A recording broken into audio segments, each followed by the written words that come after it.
Hi, Von here, Senior Ecosystem and Partnerships Associate at Beyond Form. We are back with another episode on this podcast, venturing into fashion tech. We have previously discussed in other episodes the different uses of tech in the fashion industry, from NFTs all the way to fitting solutions. Now, what does all of this mean when it comes to fashion brands? Or better yet, why might these same fashion brands actually even consider implementing these technologies into their business models?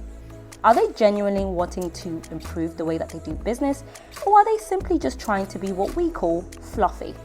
What does that mean, you ask? Are they doing this to just say, hey, we've got this cool marketing tool? Or, are they actually trying to then help their own business?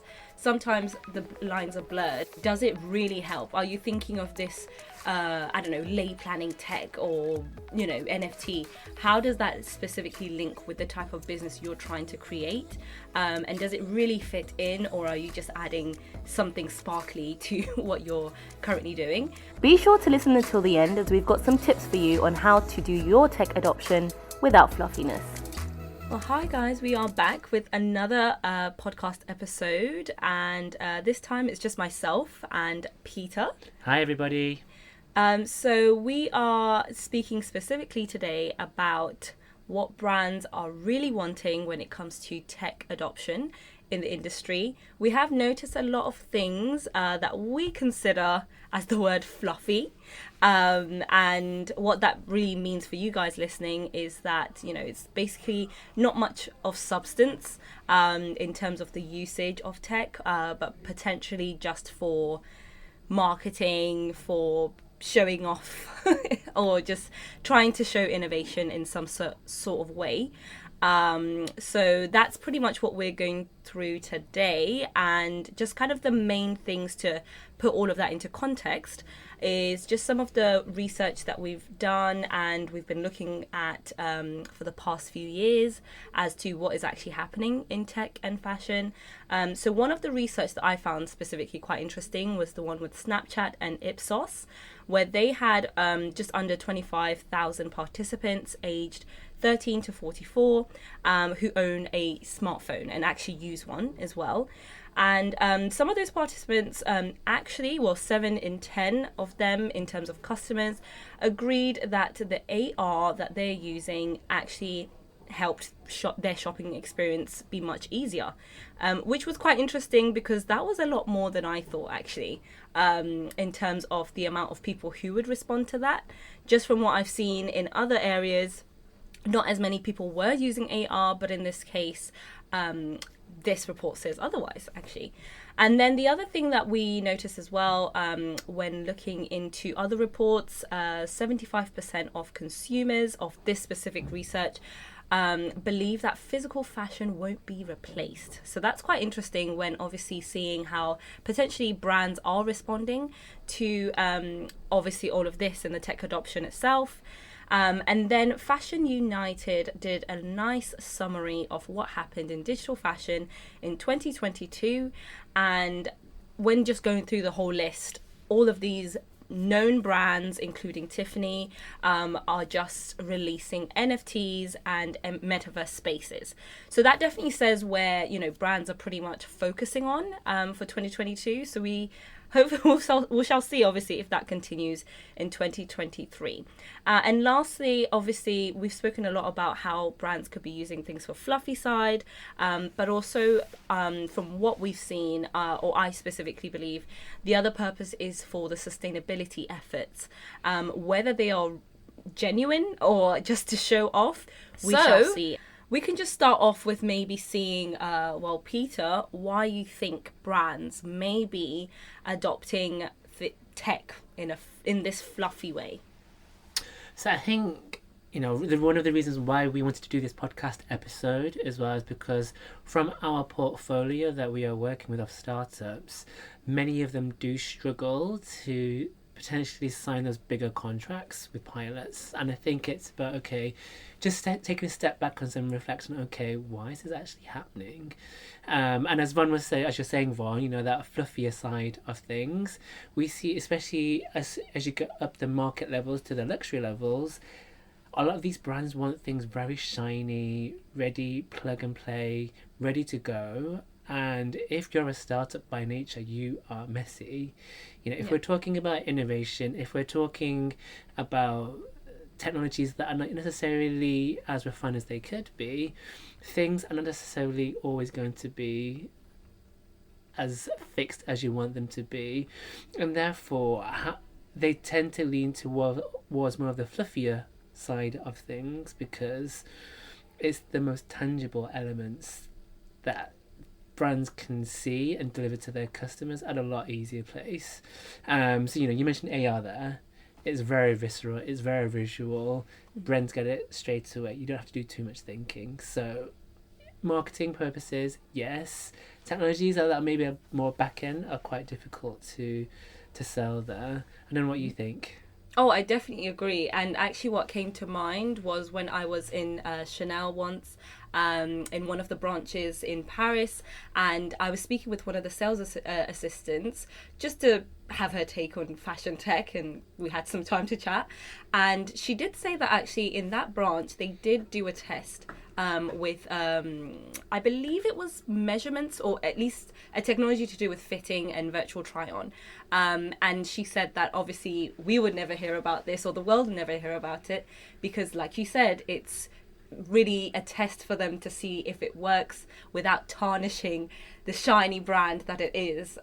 So yeah, I definitely agree that that's what makes it a lot harder then for startups who do want to genuinely help these brands to actually get through the door firstly, and then actually proceed with more. Yeah. So I think it's a bit of a catch-22 situation where, okay, you're a startup with an amazing innovation, but as you've just described in that example, nobody's going to see it. Exactly. Basically. So I think for startups, you have to really understand how do you appeal to that glossier side of fashion, shall we say, when it comes to tech. Exactly. But actually, when you do say, obviously, that lack of visibility, we have noticed that obviously there are some that are visible. So, for example, with what I mentioned earlier about brands entering into metaverse as well as NFTs. So, which ones would you say are maybe actually doing this for a less fluffy perspective? I think what we've seen at the moment, there's a lot of focus on the re-commerce elements. So startups like Reflaunt are doing really well. Lizzie, who comes from France, are doing really well. Yeah, I'm seeing them all the time. Yeah, seeing them all the time. So the usuals are making their way around. Obviously, Vestiaire Collective is now doing B2B partnerships with a lot of the luxury players as well. So that side of things, end of life and consumer tech is very, very hot right now, I would say, and is very easy to understand. However, albeit this technology is not necessarily that much of a deep tech, it is still it's tech that's easy to understand and easy to implement, or easier, shall we say, than something like that's doing AI or real deep tech side of innovations. I think as well retail tech is very easy to understand compared to, for example, supply chain tech. Retail tech is normally the ones that we sort of see first. When I was doing my the Dandy Lab in London, when we had our retail tech store and tech lab, I'll be okay, yes, we were a little bit ahead of our time, but it was the easier thing to sell because it was an environment that people understand. You have four walls, how can you change the physical retail element with technologies? So I think the context of technology makes a lot of difference as well as to how startups may want to engage with a brand. Yeah, most definitely. And obviously, we are seeing that a lot with some of the brands that that some of our startups are approaching versus those who they're being approached, but also maybe actually just kind of being a bit standoffish, should I say, about it. So I think it is quite normal. I think obviously just going back with, kind of like those who I think maybe are using it for less fluffy purposes, it can be quite difficult to really pinpoint them sometimes. You've obviously listed there some of the examples, which I think perfectly make sense. But now sometimes to really decipher are they doing this for to just say, hey, we've got this cool marketing tool, or, you know, are they actually trying to then help their own business? Sometimes the lines are blurred, and I would say specifically maybe the slightly less luxury, maybe just slightly lower market level, for example, who maybe have a little bit more wiggle room to maybe do such tests, and are just a bit more open-minded, but I think the number one brand that I would say out of all of that is genuinely doing a great job with tech adoption would be Nike, really. I agree with that. Yeah, and I was actually speaking to someone else in our network the other day, and she was just saying they seem to be the only one genuinely doing NFTs the way it should be. And what makes them non-fluffy then? When you say fluffy, I think of fluffy pancakes, but what makes them non-fluffy?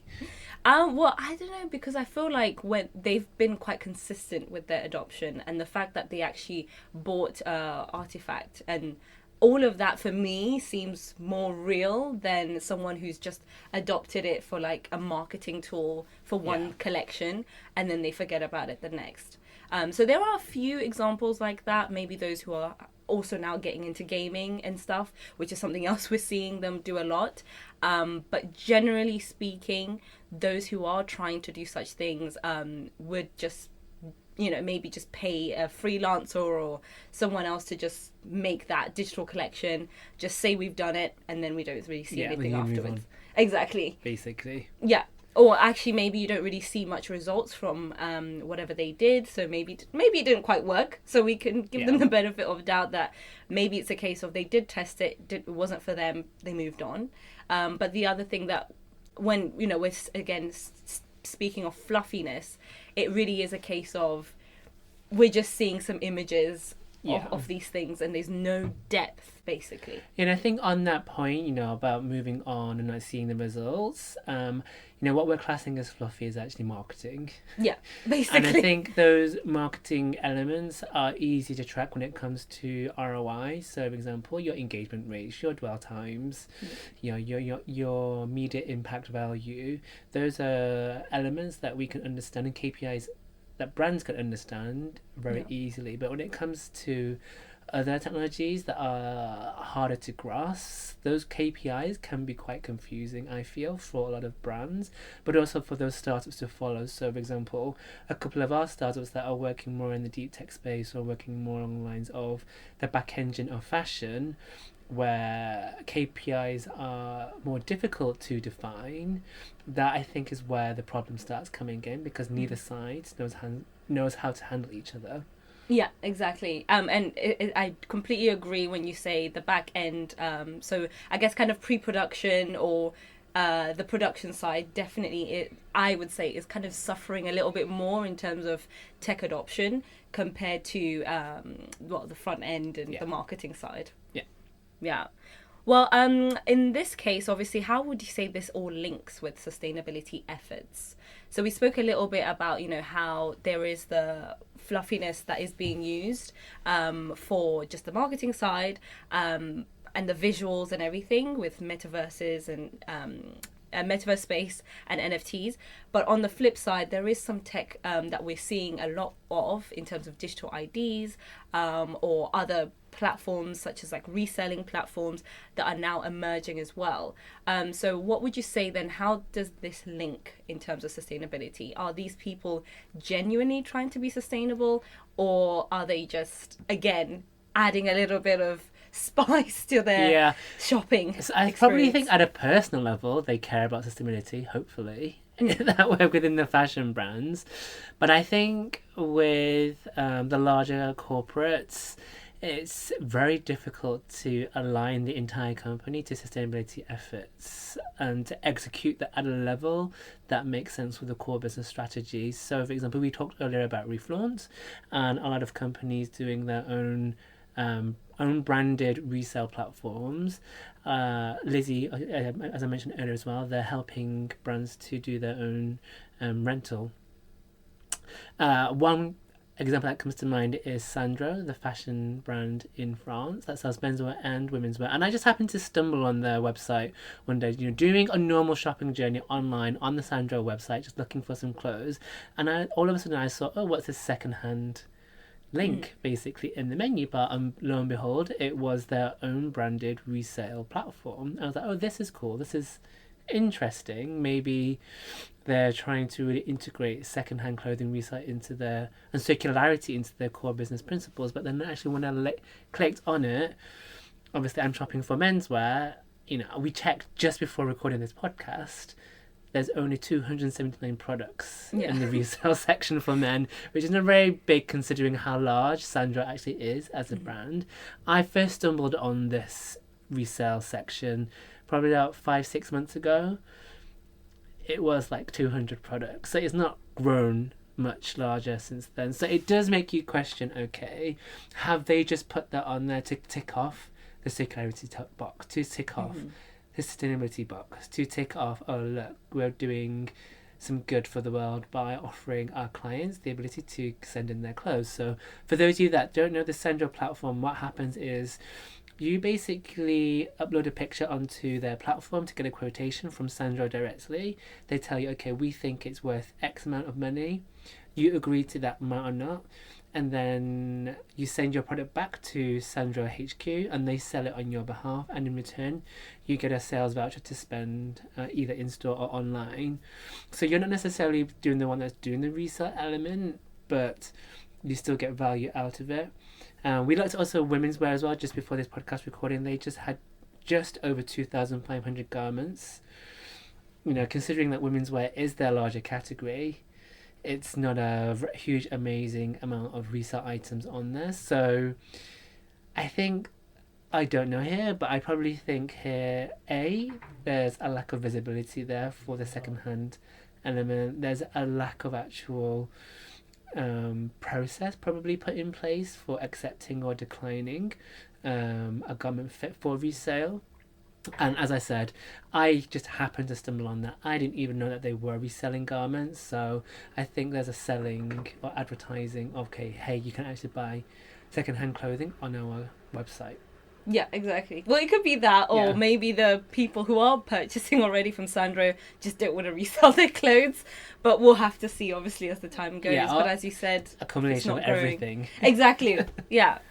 Well, I guess to summarize then what we've discussed so far, pretty much there is this kind of visual fluffy side that we're seeing in terms of marketing, in terms of trying to put sustainability into it, but still kind of remaining theoretical, again, in terms of really practical.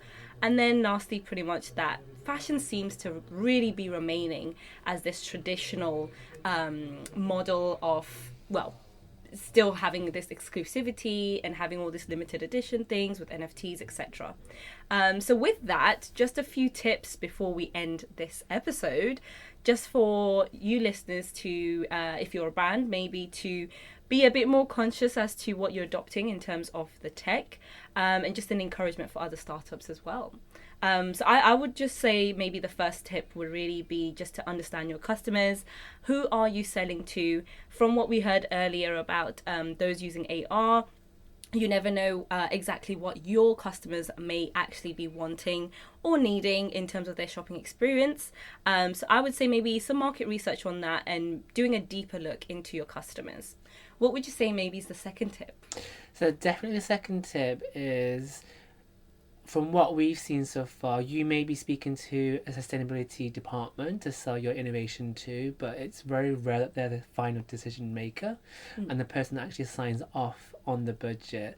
In most situations, it's going to be somebody like the CFO or the Chief Financial Officer that is going to be making that financial decision. So I would really ensure that with your innovation, it always comes back down to, okay, if a brand is investing X amount on your innovation, what exactly are they going to get in terms of ROI for that amount of money? And I think that has to be very clear. And I see quite often the startups do miss that element when trying to sell into brands. I think that's super important. And really know who you're pitching to. Yeah, is kind of like my big Definitely. thing there. So yeah, just read the room. Yeah, definitely. And I guess the last point or last tip would be just understanding how that actually incorporates into your own business model. So in this case, does it really help? Are you thinking of this, I don't know, lay planning tech or, you know, NFT? How does that specifically link with the type of business you're trying to create? And does it really fit in, or are you just adding something sparkly to what you're currently doing? And as a startup, pretty much like what Peter said, on the flip side, again, understanding how the certain partners that you're looking into really fit in with your own business. Yeah, on that point, I would say your innovation really has to bring added value to that core business of that brand. Yeah. And unless they are completely aligned, it's very difficult to get that sell-in. Yeah, exactly. Well, on that note, I hope you guys have been inspired to, I guess, do some more less fluffy integrations of tech or vice versa. Well, thank you for listening, and that will be all for today. Yeah, bye guys. Bye. Thank you for listening. We will be releasing episodes at least once a month, with each episode featuring a different topic. We'll also have guests joining us, such as founders from our portfolio of startups and fashion industry insiders from our incredible network, to bring further discussions on sustainability, fresh perspectives on design, and many more, all related to fashion tech. Be sure to check us out on social media at beyondform_io, as well as our website beyondform.io for updates. Beyond Form brings human and financial resources together to launch and scale early stage fashion tech startups with ambitious founders. We hope to potentially see some of you joining our venture studio very soon. Don't forget to drop us a line if you'd like to hear us talk about a specific topic. Until next time.